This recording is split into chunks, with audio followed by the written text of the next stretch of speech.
അമേരിക്കയിലെ federal bureau of investigation ഒരു ജോലിക്ക് അപേക്ഷ ക്ഷണിച്ചു. മനുഷ്യരെ കൊല്ലാനുള്ള ജോലിയായിരുന്നു അത്. വളരെയധികം അപേക്ഷകൾ കിട്ടി. ഡയറക്ടർ എല്ലാം പരിശോധിച്ച് 3 പേരെ ഇൻ്റർവ്യൂവിന് വിളിച്ചു. അവരിൽ 2 പേർ പുരുഷന്മാരും ഒരാൾ സ്ത്രീയുമായിരുന്നു. മുഖാമുഖത്തിന് ശേഷം പ്രാക്ടിക്കൽ ടെസ്റ്റായിരുന്നു. പുരുഷന്മാരിൽ ഒരാളെ വലിയ ഒരു ലോഹവാതിലിൻ്റെ അടുത്തേക്ക് കൊണ്ടുപോയി ഒരു തോക്ക് കൊടുത്തിട്ട് പറഞ്ഞു, ഞങ്ങളുടെ നിർദ്ദേശങ്ങൾ നിങ്ങൾ അനുസരിക്കുന്നുണ്ടോ എന്നറിയാനുള്ള പരീക്ഷണമാണിത്.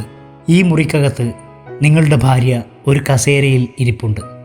അവളെ കൊല്ലണം. അയാൾ പറഞ്ഞു, എനിക്കെൻ്റെ ഭാര്യയെ കൊല്ലാൻ പറ്റില്ല. ഡയറക്ടർ പറഞ്ഞു, എങ്കിൽ നിങ്ങൾ ഈ ജോലിക്ക് പറ്റിയ ആളല്ല, നിങ്ങൾക്ക് പോകാം. ഭാര്യയെയും കൂടി വിളിച്ചുകൊള്ളൂ.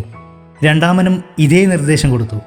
അയാൾ തോക്കുമായി അകത്തേക്ക് പോയി 5 മിനിറ്റ് കഴിഞ്ഞ് തിരിച്ചു വന്ന് പറഞ്ഞു, എൻ്റെ കൈ വിറക്കുന്നു, എനിക്കെൻ്റെ ഭാര്യയെ കൊല്ലാൻ സാധിക്കില്ല. ഡയറക്ടർ പറഞ്ഞു, ഭാര്യയെയും കൂട്ടി നിങ്ങൾക്കും പോകാം. അവസാനം സ്ത്രീയുടെ ഊഴമായി. ഡയറക്ടർ തോക്ക് കൊടുത്തിട്ട് പറഞ്ഞു, ഈ മുറിയിൽ നിങ്ങളുടെ ഭർത്താവ് ഒരു കസേരയിൽ ഇരിക്കുന്നുണ്ട്. നിങ്ങൾ അകത്തു കടന്ന് അയാളെ കൊല്ലണം. അവൾ തോക്കുമായി അകത്ത് കടന്നു. തോക്കിൻ്റെ കാഞ്ചി വലിക്കുന്ന ശബ്ദം പല പ്രാവശ്യം കേട്ടു. പിന്നീട് അകത്ത് ശബ്ദകോലാഹലങ്ങളും നിലവിളിയും കേട്ടു. കുറേ കഴിഞ്ഞ് എല്ലാം നിലച്ചു. വാതിൽ തുറന്ന് വിയർപ്പ് തുടച്ചുകൊണ്ട് സ്ത്രീ പുറത്തു വന്ന് പറഞ്ഞു, തോക്കിൽ ഉണ്ടയില്ലായിരുന്നു. അതുകൊണ്ട് അയാളെ കസേര കൊണ്ട് അടിച്ച് കൊല്ലേണ്ടി വന്നു. വൈദിക വിദ്യാർത്ഥികൾക്കൊപ്പം മെത്രാൻ സഹാന സവാരിക്കിറങ്ങി. കുറെ ദൂരം നടന്നപ്പോൾ ഒരു പറമ്പിൽ ഒരു പശുവിനെ മരത്തിൽ കെട്ടിയിരിക്കുന്നത് കണ്ടു. പുല്ലു തിന്നാൻ കെട്ടിയിരിക്കുന്നതാണ്. മെത്രാനെ ഒന്ന് പരീക്ഷിക്കാൻ വിദ്യാർത്ഥി ചോദിച്ചു, പിതാവേ, പശുവിന് ധാരാളം തീറ്റ വേണം, പക്ഷെ അതിനൊരു കയറിന്റെ വട്ടത്തിൽ മാത്രമേ ചലിക്കാൻ സാധിക്കുകയുള്ളൂ. എന്നാൽ കാക്കയ്ക്ക് കുറച്ച് ഭക്ഷണം മതി, പക്ഷെ അതിന് എത്ര ദൂരത്തിൽ വേണമെങ്കിലും പറന്നു ചെന്ന് ആഹാരം സമ്പാദിക്കാൻ സാധിക്കും. സൃഷ്ടിയിൽ ദൈവത്തിന് പറ്റിയ ഒരു അമളിയല്ലേ ഇത്? വാസ്തവത്തിൽ പശുവിനല്ലേ ചിറക് കൊടുക്കേണ്ടിയിരുന്നത്? മെത്രാൻ ഒന്നും പറഞ്ഞില്ല. ഉത്തരം മുട്ടിച്ച ഗമയിൽ വിദ്യാർത്ഥി നടന്നു നീങ്ങി. പിറ്റേ ദിവസം നടക്കാൻ ഇറങ്ങിയപ്പോഴും വിദ്യാർത്ഥികൾ മെത്രാന്റെ കൂടെ കൂടി. കുറെ ദൂരം നടന്നപ്പോൾ മുകളിലൂടെ പറന്നുപോയ ഒരു കാക്ക തലേ ദിവസത്തെ ചോദ്യകർത്താവായ വൈദിക വിദ്യാർത്ഥിയുടെ തലയിൽ കാഷ്ടിച്ചു. ഇത് കണ്ട മെത്രാൻ അയാളോട് പറഞ്ഞു, പശുവിന് ചിറക് കൊടുക്കണമെന്ന് താൻ ഇനിയും പറയുകയില്ലല്ലോ അല്ലേ? വികാരി അച്ഛന് സ്ഥലം മാറ്റമാണ്. എല്ലാവർക്കും സമ്മതനായിരുന്ന അച്ഛന് ഉചിതമായ യാത്രയയപ്പ് നൽകാൻ ഇടവകക്കാർ തീരുമാനിച്ചു. ഇടവകാംഗം കൂടിയായ പഞ്ചായത്ത് പ്രസിഡന്റിൻ്റെ അധ്യക്ഷതയിൽ അടുത്ത ശനിയാഴ്ചയാണ് യോഗം. സമയം 5 മണി. ശനിയാഴ്ച 4:30 മണിയോടെ നാട്ടുകാർ യോഗസ്ഥലമായ പാരിഷ് ഹാളിലെത്തി തുടങ്ങി. 5 മണിയായിട്ടും പഞ്ചായത്ത് പ്രസിഡന്റ് എത്തിയില്ല. 5 മണി കഴിഞ്ഞ് 10 മിനിറ്റായപ്പോൾ പ്രസിഡന്റിൻ്റെ ഫോൺ വന്നു. ഞാൻ പഞ്ചായത്ത് വകുപ്പ് മന്ത്രിയുടെ ഒരു കോൺഫറൻസിലിരിക്കുകയാണ്. എപ്പോഴാണ് യോഗം തീരുന്നത് എന്നറിഞ്ഞുകൂടാ. നിങ്ങൾ യാത്രയയപ്പ് യോഗം തുടങ്ങിക്കോ. കഴിയുന്നത്ര വേഗത്തിൽ ഞാൻ അവിടെ എത്തിക്കൊള്ളാം. 5:30 യോഗം തുടങ്ങി. നിരവധി പേർ അച്ഛൻ്റെ ഗുണഗണങ്ങൾ വാഴ്ത്തി പറഞ്ഞ് പ്രസംഗിച്ചു. വിവിധ സംഘടനകളുടെ വക സമ്മാനങ്ങളും നൽകി. ഇനി അച്ഛൻ്റെ മറുപടി പ്രസംഗവും കൃതജ്ഞതാ പ്രസംഗവും മാത്രമേ ബാക്കിയുള്ളൂ. പഞ്ചായത്ത് പ്രസിഡന്റ് ഇതുവരെ എത്തിയില്ല. ഇനി കാത്തു നിൽക്കാൻ വയ്യാത്തതുകൊണ്ട് അച്ഛൻ മറുപടി പ്രസംഗം ആരംഭിച്ചു. ഞാൻ ഇടവകയുടെ വികാരിയായി ചാർജ് എടുത്ത ദിവസം എനിക്ക് നിങ്ങളെപ്പറ്റി അത്ര നല്ല അഭിപ്രായമായിരുന്നില്ല. അതിന് കാരണം എൻ്റെ അടുക്കൽ ആദ്യം കുമ്പസാരിച്ച ആളാണ്. 10 പ്രമാണങ്ങളും നിരവധി തവണ ലംഘിച്ചതിൻ്റെ കണക്ക് അയാൾ പറഞ്ഞു. വ്യഭിചാരവും കൊലപാതക ശ്രമം വരെയും അയാൾ നടത്തിയിട്ടുണ്ട് എന്ന് അയാൾ പറഞ്ഞപ്പോൾ ഞാൻ വിചാരിച്ചു, കർത്താവേ, ഇങ്ങനെയുള്ള ഇടവകയിലാണല്ലോ ഞാൻ വന്നു പെട്ടത്. അച്ഛൻ ഇത്രയും പറഞ്ഞു കഴിഞ്ഞപ്പോഴേക്കും പഞ്ചായത്ത് പ്രസിഡന്റ് ഓടിക്കിതച്ചെത്തി. അച്ഛൻ ഉടനെ തന്നെ മൈക്ക് പ്രസിഡന്റിന് കൈമാറി. വൈകിയതിന് ക്ഷമാപണം നടത്തിക്കൊണ്ട് പ്രസിഡന്റ് പ്രസംഗം തുടങ്ങി. നമ്മുടെ പ്രിയങ്കരനായ വികാരി അച്ഛൻ്റെ യാത്രയയപ്പ് യോഗത്തിൽ പങ്കെടുക്കാൻ സാധിച്ചില്ലായിരുന്നെങ്കിൽ എനിക്ക് തീരാ ദുഃഖമായിരുന്നേനെ.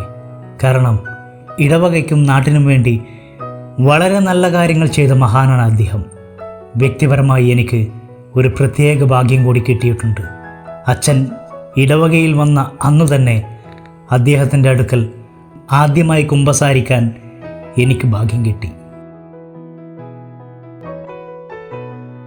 ഒരിക്കൽ സൈബീരിയയിൽ നിന്നുള്ള ഒരു കൂട്ടം പർവ്വതാരോഹർ ലോകത്തിലെ ഏറ്റവും നിഗൂഢമായ പർവ്വതങ്ങളിൽ ഒന്ന് കീഴടക്കാൻ പുറപ്പെട്ടു. ആരും വിജയകരമായി സ്കെയിൽ ചെയ്തിട്ടില്ലാത്ത ഒരു കൊടുമുടി 8848 മീറ്റർ അഥവാ 29,029 അടി ഉയരത്തിൽ നിൽക്കുകയും 6600-ലധികം ആളുകൾ കയറുകയും ചെയ്ത എവറസ്റ്റ് കൊടുമുടിയേക്കാൾ ഏകദേശം 2 കിലോമീറ്റർ കുറവാണെങ്കിലും ഈ പർവ്വതം വളരെ നിഗൂഢവും കയറാൻ പ്രയാസമുള്ളതുമായി കണക്കാക്കപ്പെടുന്നു. താഴ്ന്ന ഉയരത്തിലാണെങ്കിലും പർവ്വതം നിഗൂഢതയിൽ മൂടപ്പെട്ടിരിക്കുന്നു. ആർക്കും അത് വിജയകരമായി കയറാൻ കഴിഞ്ഞിട്ടില്ല.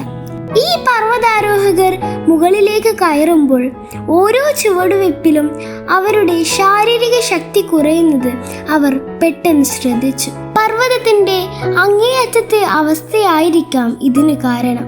കാലക്രമേണ അവർ ദുർബലരാകുകയും കാര്യമായ ശാരീരികവും മാനസികവുമായ മാറ്റങ്ങൾ അനുഭവിക്കാൻ തുടങ്ങുകയും ചെയ്തു. ഒടുവിൽ യാത്ര തുടരാൻ തങ്ങൾക്ക് ശക്തിയില്ലെന്നും ഇറങ്ങുകയല്ലാതെ മറ്റു മാർഗമില്ലെന്നും അവർ മനസ്സിലാക്കി. അവർ പർവ്വതത്തിന്റെ അടിത്തട്ടിലെത്തിയപ്പോൾ അവർക്ക് കുറഞ്ഞത് 2 പതിറ്റാണ്ടിന്റെ എങ്കിലും പ്രായമുണ്ടെന്ന് കണ്ട് അവർ ഞെട്ടിപ്പോയി. ടിബറ്റിൽ സ്ഥിതി ചെയ്യുന്ന കൈലാസ പർവ്വതമാണ് ഈ നിഗൂഢമായ പർവ്വതം. ഏകദേശം 6638 മീറ്റർ അഥവാ 21,778 അടി ഉയരത്തിൽ ഹിമാലയൻ പർവ്വത നിരകളുടെ ഭാഗമായി ഇത് ലോകത്തിലെ ഏറ്റവും വിശുദ്ധമായ കൊടുമുടികളിൽ ഒന്നായി കണക്കാക്കപ്പെടുന്നു. ഹിന്ദുമതം, ബുദ്ധമതം, ജൈനമതം, ബോൺ എന്നിവയുടെ അനുയായികൾക്ക് ഒരു വിശുദ്ധ സ്ഥലമായ കൈലാസ പർവ്വതം ഒരു പ്രധാന ആത്മീയ തീർത്ഥാടന കേന്ദ്രമാണ്. വിശുദ്ധ പദവി ഉണ്ടായിരുന്നിട്ടും 900 വർഷങ്ങൾക്ക് മുൻപ് കൊടുമുടി കയറിയ ബുദ്ധ സന്യാസി ബിലാ റെപ് ഒഴികെ മറ്റാർക്കും കൊടുമുടി കീഴടക്കാൻ കഴിഞ്ഞിട്ടില്ല. ഇത് ദൈവങ്ങളുടെ വിശ്രമ സ്ഥലമാണെന്ന് പറഞ്ഞ് കയറാൻ ശ്രമിക്കുന്നതിനെതിരെ റിപ്പബ്ലിക് മുന്നറിയിപ്പ് നൽകി. എന്നിരുന്നാലും മറ്റു പലരും ശ്രമിച്ചു. ആ ശ്രമത്തിൽ നശിച്ചു പോകാൻ മാത്രം. നിരവധി നിഗൂഢതകളാൽ ചുറ്റപ്പെട്ടതാണ് കൈലാസ പർവ്വതം. പർവ്വതത്തിനടുത്ത് സഞ്ചരിച്ചവർ റിപ്പോർട്ട് ചെയ്ത ഏറ്റവും ആശയക്കുഴപ്പം ഉണ്ടാക്കുന്ന പ്രതിഭാസങ്ങളിലൊന്ന് ലോകത്തിന്റെ മറ്റു ഭാഗങ്ങളെ അപേക്ഷിച്ച് സമയം അവിടെ വേഗത്തിൽ കടന്നു പോകുന്നതായി തോന്നുന്നു എന്നതാണ്. സമയവിസ്താരത്തെ അനുസ്മരിപ്പിക്കുന്ന ഈ പ്രഭാവം വേഗത, ഗുരുത്വാകർഷണം അല്ലെങ്കിൽ ചില അജ്ഞാത ശക്തികളുമായി ബന്ധപ്പെട്ടിരിക്കാമെന്ന സിദ്ധാന്തങ്ങളിലേക്ക് നയിച്ചു. ജ്യാമിതീയ രൂപം കാരണം കൈലാസ പർവ്വതം ഒരു പുരാതന മനുഷ്യനിർമ്മിത ഘടനയായിരിക്കാം, ഒരു പിരമിഡ് ആയിരിക്കാം എന്ന് ചിലർ അനുമാനിക്കുന്നു.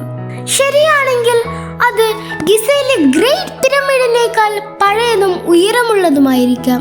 വിചിത്രമായ സമയഫലങ്ങൾക്ക് പുറമെ പർവ്വതത്തിനുള്ളിൽ നിന്ന് പാറകൾ വീഴുന്നത് പോലുള്ള ദുരൂഹ ശബ്ദങ്ങൾ കേൾക്കുന്നതായും മുടിയും നഖങ്ങളും അസ്വാഭാവികമായി വേഗത്തിൽ വളരുന്നത് പോലുള്ള ദ്രുതഗതിയിലുള്ള ശാരീരിക മാറ്റങ്ങൾ അനുഭവപ്പെടുന്നതായും കൈലാസത്തിലെ സന്ദർശകർ റിപ്പോർട്ട് ചെയ്തിട്ടുണ്ട്. 1999 ഒരു റഷ്യൻ ഡോക്ടറും ജിയോളജിസ്റ്റുകളും ഭൗതിക ശാസ്ത്രജ്ഞരും ചരിത്രകാരന്മാരും അടങ്ങുന്ന ഒരു സംഘവും കൈലാസ പർവ്വതം പര്യവേഷണം ചെയ്യാനും അതിൻ്റെ നിരവധി അപാകതകൾ രേഖപ്പെടുത്താനും ശ്രമിച്ചു.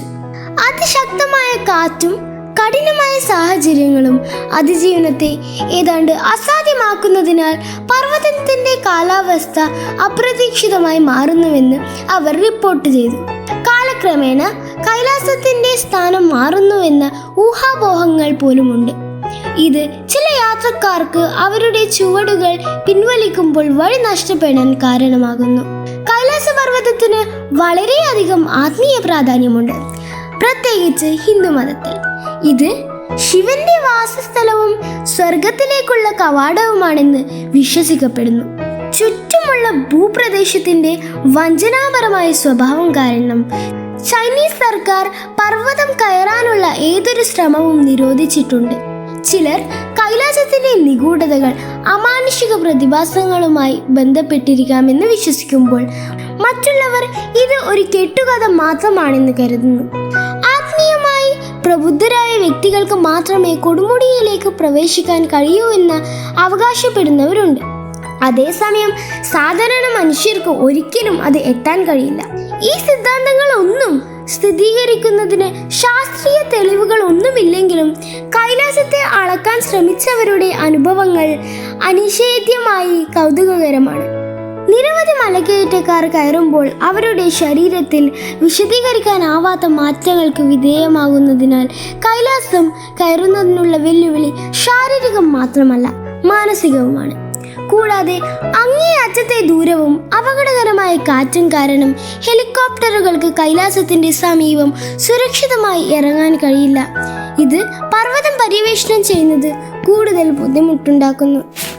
ആത്യന്തികമായി കൈലാസപർവ്വതം ഒരു ഭൗതിക ലക്ഷ്യസ്ഥാനം മാത്രമല്ല, പ്രബുദ്ധത നേടുന്നവരെ ആകർഷിക്കുന്ന ആഴത്തിലുള്ള ആത്മീയവുമാണ്. പർവ്വതത്തെ ചുറ്റിപ്പറ്റിയുള്ള നിഗൂഢതകളുടെ മുഴുവൻ വ്യാപ്തിയും അജ്ഞാതമാണെങ്കിലും ഒരു കാര്യം ഉറപ്പാണ്: കൈലാസം ഭൂമിയിലെ മറ്റേതൊരു കൊടുമുടിയിൽ നിന്നും വ്യത്യസ്തമാണ്. അതിൻ്റെ ആകർഷണം പലരുടെയും ഭാവനയെ ആകർഷിക്കുന്നു. നിങ്ങൾക്ക് ഈ വീഡിയോ ഇഷ്ടപ്പെട്ടെങ്കിൽ ദയവായി ലൈക്ക് ചെയ്യുക. അടുത്ത ഭാഗത്തിൽ കാണാം.